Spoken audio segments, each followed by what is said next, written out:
Okay. Lesson 1 natin, statistics and simple statistics instrument. Okay. Pakibasa nga po yung objectives natin. Kahipe. Sir, rinig po ako, sir. Yes, Doc. Yes. At the end of this lesson, the learner should be able to correctly define statistics, accurately differentiate sample from population and group data from group data, and inferential from descriptive statistics, and appropriately apply concepts in statistics in real-life word problems. Okay. Bali, at the end of this lesson, the learner should be able to define statistics. Kasi naririnig lang natin yung statistics. Pero di natin alam yung totoong kahulugan ng statistics. No? Then, accurately differentiate sample from population and group to group. Then, inferential from descriptive. Then, apply concepts in statistics in real-life problems. No? Okay, statistics, a branch of mathematics that deals with collecting, organizing, and interpreting data to address a certain phenomena or phenomenon. No? Statistics, lagi lang natin naririnig, statistics, pero alam natin percentage, ganito, ganyan, pero di natin alam yung totoong kahulugan ng statistics. It is a branch of mathematics that deals with collecting. Paano po natin kino-collect yung mga data natin? Anyone? Okay, collecting data or gathering data para doon sa research na ginagawa natin or sa study na kailangan nating malaman. Then organizing data.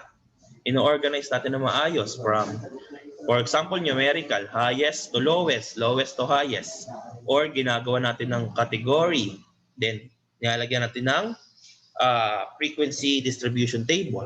Then, interpreting data to address a certain phenomenon. Interpreting, pwedeng ma-interpret natin yung data using graphs, charts, and etc. No?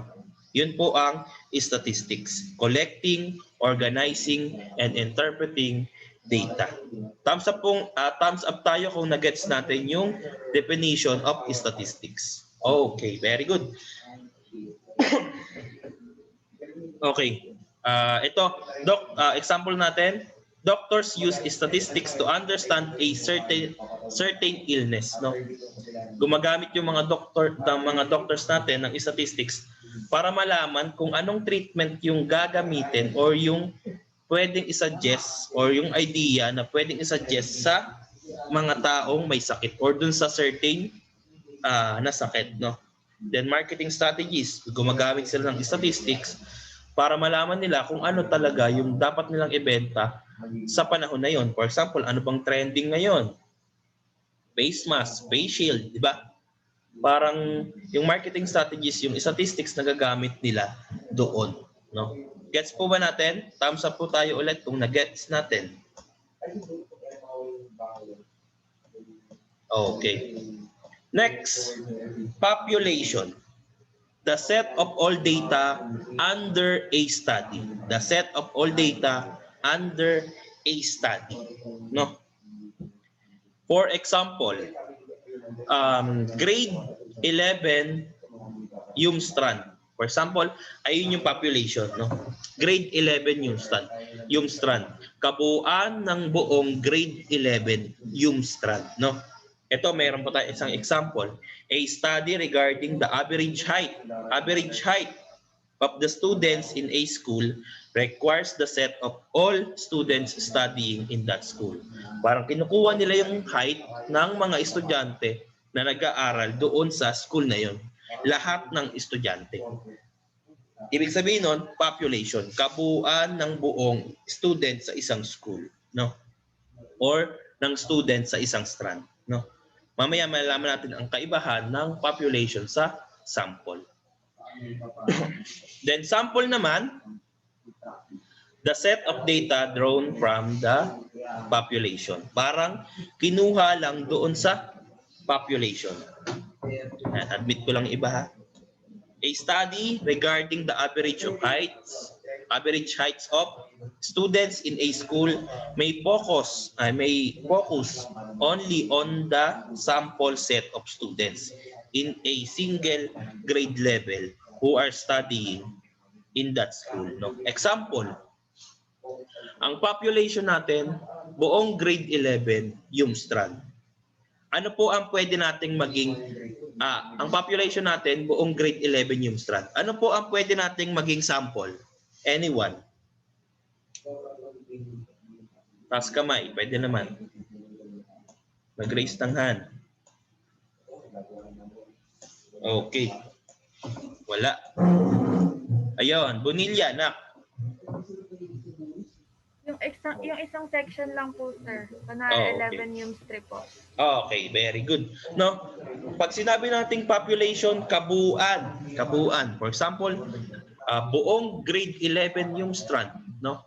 Then, pag sample naman, yung sample lang doon sa grade 11 yung strand. Ano ba yung mga sample doon? Iba't ibang section. Pwedeng 11 yung 1, 11 yung 2, 11 yung 3. Depende sa kukunin mo, no? Thumbs up po tayo kung na-gets natin si population at si sample. Okay. Very good. Next. Descriptive statistics and inferential statistics. Meron tayong dalawang kinds of statistics. The descriptive and the inferential. Descriptive, a branch of statistics that summarize and describes important characteristics of the population or a sample. Ang ginagawa natin sa descriptive, from the word descriptive, ano po? Ano po yung root word ng descriptive?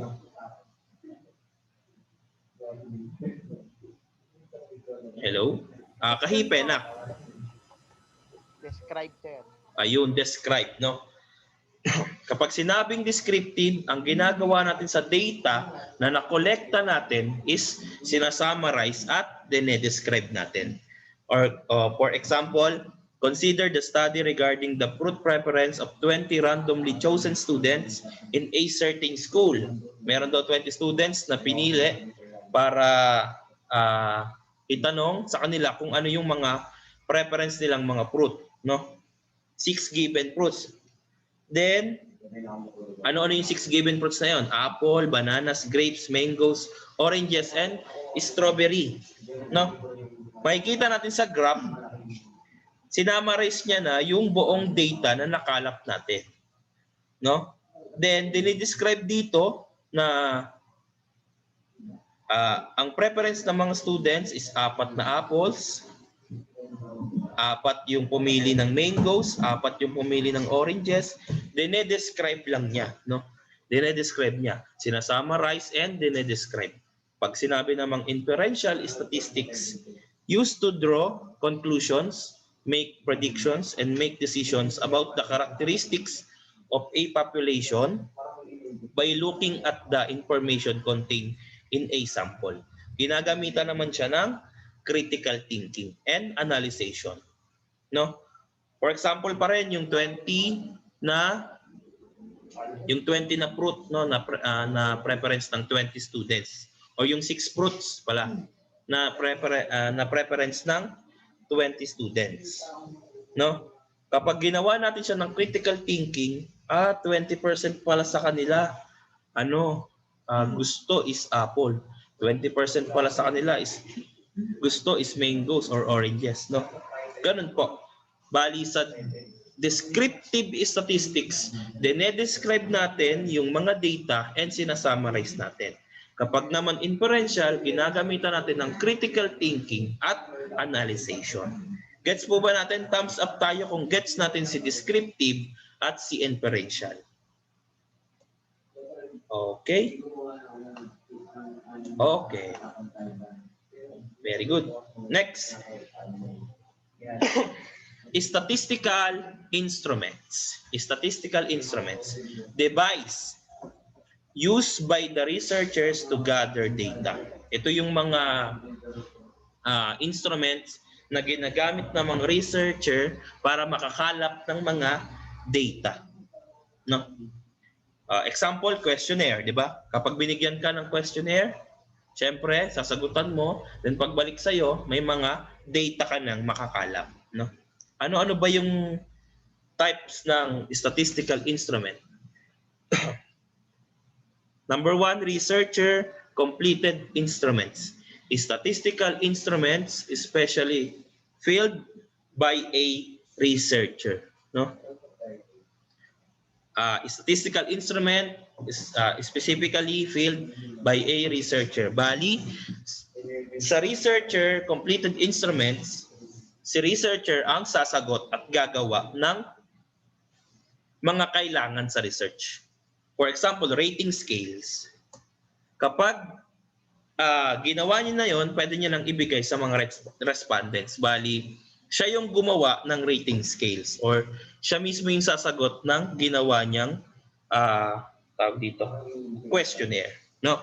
Ang mga example niyan is rating scales, interview schedules or guides, tally sheets, flow charts, performance checklists, and etc. No? Researcher, siya yung gagawa or sasagot ng ano ba yung kanina? Statistical instrument. Then, pag sinabi naman nating subject completed instrument, ito naman yung sasagutan ng respondents. Respondents naman ang sasagot doon sa instruments na binigay ni researcher. Statistical instruments which are to be filled by the subject of the study or the ones being studied. Okay, mga example niyan, questionnaires, self-checklists, attitude scales, personality inventories, and etc. No? Kapag researcher ang gagawa or sasagot. Kapag subject, respondents. Or yung subject mo sa study na ginagawa mo. Okay. Gets po ba si researcher tsaka si subject? Thumbs up po tayo. Okay. Wait lang po .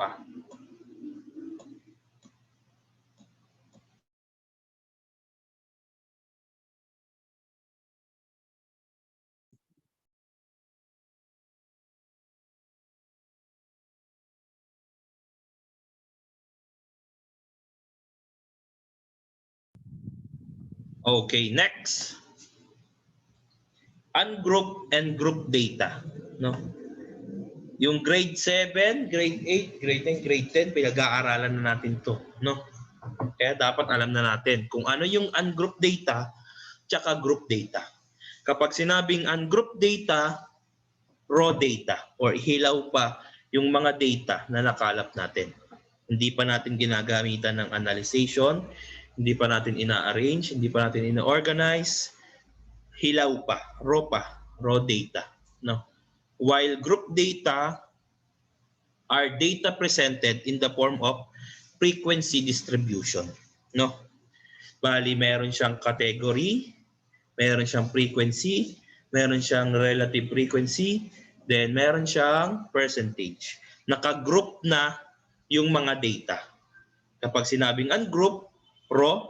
Kapag sinabing group, presented in the form of frequency distribution.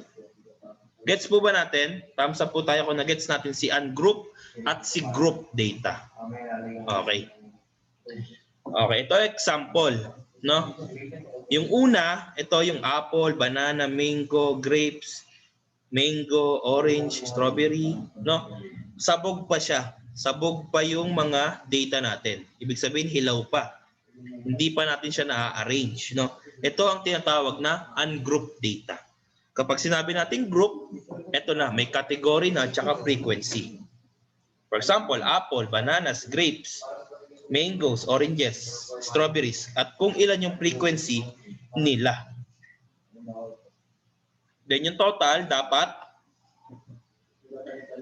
kung ilan yung preferences na ay kung ilan yung students or yung respondents ng study nyo, dapat ay hindi yung total ng frequency. Gets po natin? Ungroup and group data, thumbs up po ulit tayo. Okay, very good. Next, primary and secondary data. Meron tayong dalawang types of data. The primary and the secondary data. Primary can be collected by personal investigation, hiring trained investigators using questionnaires, conducting surveys, or doing personal interviews. Kapag sinabing primary, ikaw mismo yung nagkalap ng data or nag-gather ng data. Ikaw mismo yung gumawa ng paraan para makakuha ng iba't ibang data. Yun ang tinatawag na primary data. Kapag sinabi namang secondary data, yung mga data na nakalap mo is kinuha mo lang sa ibang researchers. Pwedeng nakuha mo sa Facebook, pwedeng nakuha mo sa website, pwedeng nakuha mo sa radyo, TV, pwedeng nakuha mo sa etc. No? Pwedeng nakuha mo kahit saan. No? Kapag nakuha mo kahit saan, hindi naman sa'yo nang galing yung data, ang tawag doon is secondary data. No? Can be collected by reading the research of the other researchers, studies, the research organization, or articles from journals and newspaper, which are basically second-hand information. Parang sa iba nang galing information, parang kinuha mo lang or binasa mo sa ibang research. Second-hand information. Gets po natin si primary tsaka secondary data? Thumbs up po tayo. Malinaw po ba? Okay, very good. Next, try natin. For a certain study focusing on all grade 7 students, Mrs. Anapa wanted to get one representative only from each section in the grade 7 level due to limited resources. In this situation, what are the population and the sample? Anyone na pwedeng sumagot? Okay, Asidera. Ungroup data. Okay, ungroup data. Bonilla.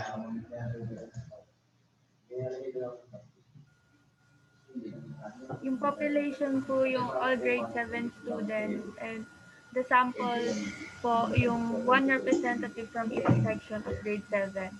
Okay. Bali, ang tinatanong kasi dyan, what are the population and the sample? Ano nga po ulit ang population? Ang population is kabuuan ng study, kabuuang respondents ng study. And the sample is kukuha ka lang ng sample from the population. No? Kaya ang population, tama si Trixie, ang population is yung buong grade 7 level. No? Buong grade 7 level. Kapag sinabi namang sample, ito yung representative sa bawat section. No? Thumbs up po tayo kung na-gets natin yung example number 1.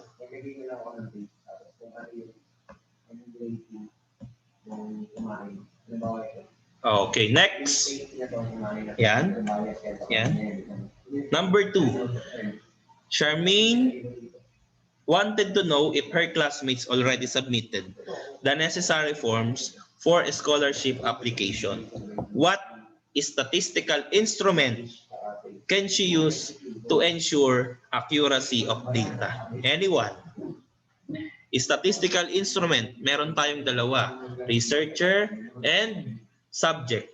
Then kung napili nyo si subject, ano dun sa mga subject? Ano dun sa mga instruments ng subject completed instruments? Okay. Sige, ako na. Based on the scenario, we can conclude that Charmaine needs to ask her classmate if they already submitted the necessary forms. Due to high number of her classmates, napakarami ng classmates niya, masyadong time consuming, masyadong mahabang oras ang kailangan para makuha niya yung data na kailangan niya, no? Ano ang gagawin niya para makasave siya ng time, no? Recall the subject completed instruments is a instruments which to be filled by the subject of the study or the ones being studied, no? In this case, to save time para hindi siya makaubos ng oras or hindi siya masyadong time consuming, pwede siyang mag-send ng checklist sa mga classmates niya. Then yung mga classmates niya, sila na yung magsasagot dun sa checklist. Then pagbalik sa kanya, ayun na, napakadali nang tignan yung data na kailangan niya. Okay. Thumbs up po tayo kung nagets natin yung example number 2. Ayun. Okay. Okay. Very good. Key points natin, statistics, collecting, organizing, and interpreting data. Population, kabuuan, respondents ng study. Sample, kukuha ka lang ng sample from the population. No? Descriptive, dinedescribe natin and sinasummarize yung data. Inferential, nag-draw tayo ng conclusion, gumagawa tayo ng predictions, decisions, gumagamit tayo ng critical thinking and analysis. Statistical instrument, device used by the researchers to gather data. No? Researcher completed instruments, yung researcher yung gagawa or sasagot doon sa questionnaire. No?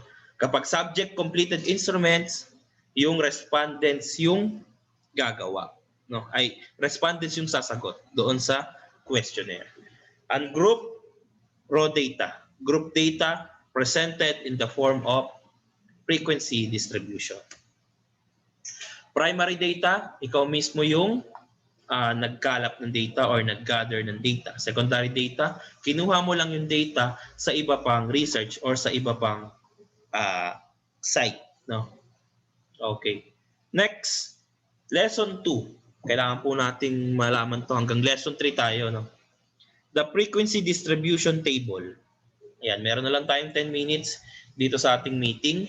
Bali, ang gagawin nyo na lang, pag natapos tong meeting natin, balik lang ulit sa link. No?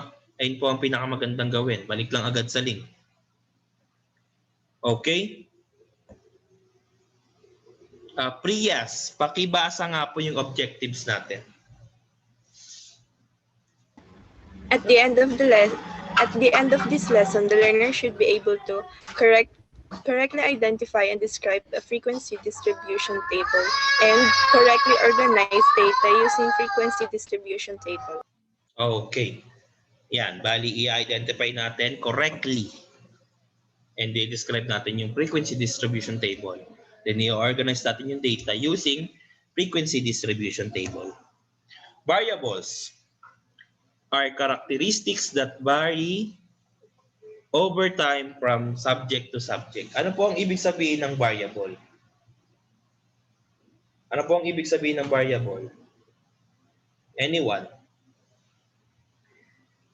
Ayan, sabi sa libro, a variable is a characteristics of objects, people, or events that can take different values. No? Bali, sabi naman dito, a variable is a characteristics of the thing you are studying or observing. No? For example, the height of all grade 7 students. No? Ano po yung variable natin doon? The height. Okay, kahipe. Kahipe. Ano na? Sir, kasi napindot lang sir kasi may makulit ka. Okay. Bali, the height of grade 7 students. Ang variable doon is the height, no? Then kapag pinag-usapan natin yung height, then meron tayong, for example lang meron tayong 40 na respondents. Hindi naman pwedeng lahat yon is magkakapantay ng height. Siyempre meron dyan, may maliit, may matangkad, may katamtaman. No? Bali yung variable, ayan, can take different values. Hindi pwede pare-parehas. Magkakaiba po sila. Kaya nga tayo gumagawa ng stats para malaman natin yung pagkakaiba nila. Okay, next. Okay tayo sa variables. Thumbs up po tayo. Okay, wait lang ha.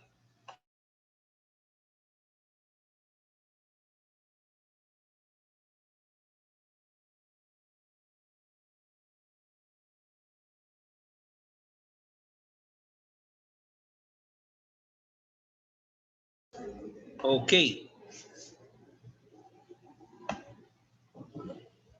Experimental unit, no? The subject on which variable is being measured. Bali, it can be person, animal, or object. Saan mo ba gagamitin yung research na gagawin mo? Pwedeng gagawin mo to para sa tao, pwedeng gagawin mo to para sa animals, or gagawin mo to para sa object, no? Pwede mong pag-aralan ng tao, pwede mong pag-aralan ng animals, or pwede mong pag-aralan ang objects. Ayun yung tinatawag na experimental unit. It can be a person, animal, or object. The subject, ibig sabihin, the respondents ng research mo, no? Pwedeng sa tao, pwedeng sa hayop, pwedeng sa mga bagay. Okay. Okay tayo doon sa experimental unit. Thumbs up tayo kung gets natin. Okay. Next, qualitative variable. Qualitative. A type of variable that focuses on the quality or characteristics of a experimental unit. No? Ayan. Bali, pag sinabing qualitative, tinitingnan natin dito yung quality and characteristics ng isang experimental unit. Pwede nating gawing example dito is gender, no?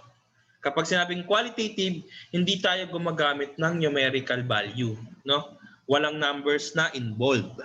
Bali, gender, ano po ang iba't ibang gender natin?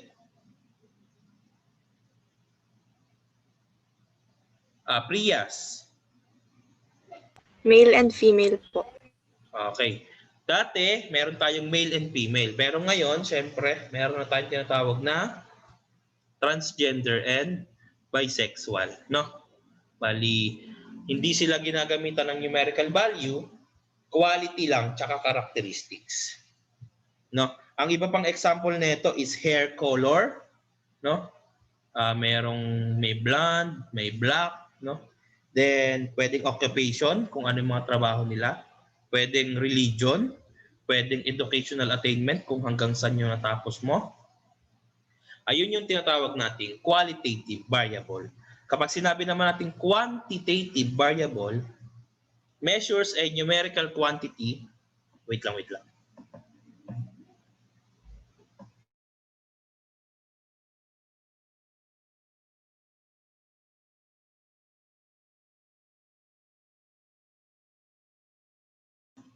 Okay.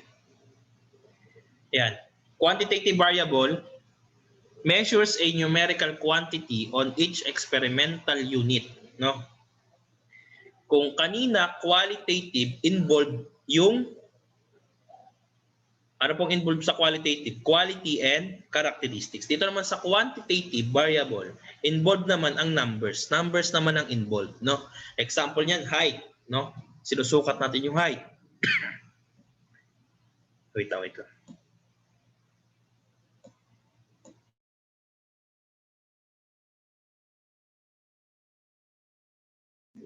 Then, sinusukat natin ang weight, time. Then, the number of objects allows numerical quantity as data for a given experimental unit is a quantitative variable. Kapag qualitative, quality and characteristics. Kapag naman quantitative, may numerical value or involved ang numbers. Gets po ba natin si qualitative tsaka si quantitative? Okay, very good. Next, meron na lang tayo 2 minutes. Balik lang agad sa link, ha? Wait. Okay. Under naman ng quantitative variable, meron tayong dalawang kinds of quantitative variable. Ito yung discrete tsaka yung continuous. Kapag sinabing discrete, a type of quantitative variable that can only assume a countable number, no? Countable number.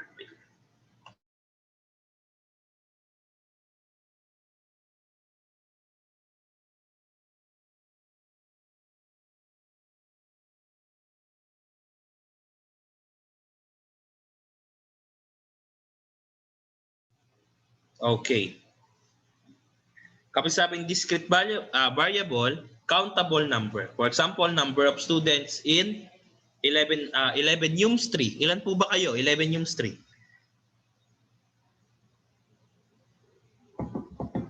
Ilan po ang 11 Yums 3? Hello? 33. Ayan. 20 at 30 as per Sir Arong 34. 34, no? Yan. Bali, exact siya. Exact 34. Walang decimal, walang sobra, no? Walang decimal point. Kapag naman, meron naman tayo 1 minuto. Balik lang agad sa link, ha? Nagdolo ko na yan. Wait lang. Wait.